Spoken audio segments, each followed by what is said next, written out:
Hey guys, thanks for coming back. This is your host Charm Baker, and this is Video Book Talk. I'm back to discuss the third book in the Video Book Talk series. And today I'll be discussing yet another one of my own books, Lights Out at the Moulin Rouge.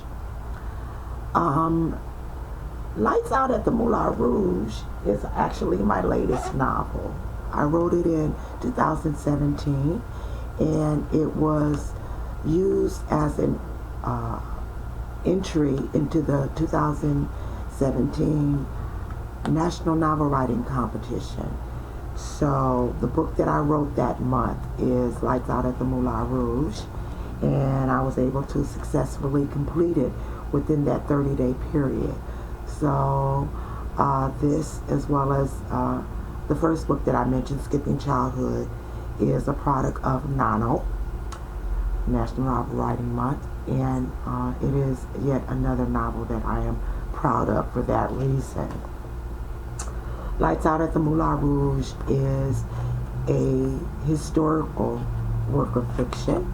It's based on an actual 1955 Las Vegas casino. In fact, the first integrated Las Vegas casino. And it opened in 1955 and closed a few months later of that same year. So this book is about a young lady who is a writer who had an interest in the casino and in what happened to the casino, and she decides to go to Las Vegas and try to complete her research so she can start writing a book about the casino. And so that's what the book is about. So needless to say, it's loosely based on myself because I felt, I guess, like the character in the book. The character is April, May, March. And April, when she first hears about the Las Vegas casino and how it was such a prominent and spectacular place and how extravagant it was and everything, and how for all intentional purposes, it seemed to have been a success, but yet the casino closed. This intrigued her, and she wanted to know more. She wanted to write about it. So this is the basis of the story. And then I kind of take a little twist with it. I do a little fantasy type of, I don't know, I guess, kind of a Alice through the looking glass, Back to the Future type of deal, where April manages to find herself back in 1955 Las Vegas. Okay. So anyway, I'll try not to spoil anything else in telling you about the book, but I will read a brief excerpt from the very beginning of it. And she's having a discussion with her roommate about her desire to write the book. It says, when her and Gina first moved into their 2-bedroom apartment, Gina saw April unpack the folder. It was tattered and bulging from all the contents inside. A thick rubber band was around it to help prevent everything from spilling out.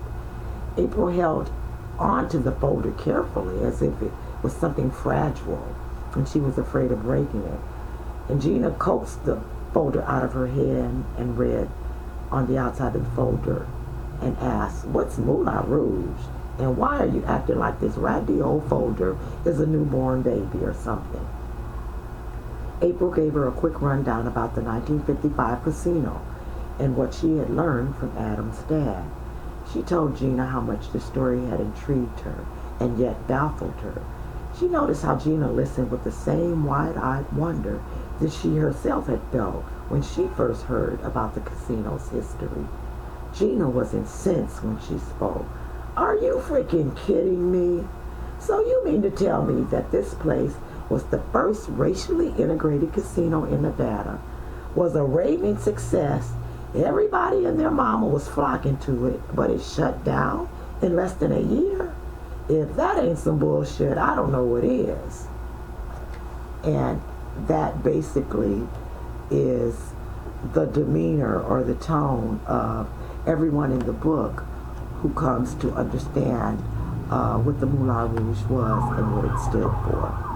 So anyway, hopefully you'll decide to take a peek at the book. It's available on Amazon, and it's available in digital as well as print format. So if you'd like to order it and have the print version, you'll get that. If not, you feel free to read it online. But either way, I hope that you will read, but not just read, but review the book and leave some feedback and talk about it, share it with other people.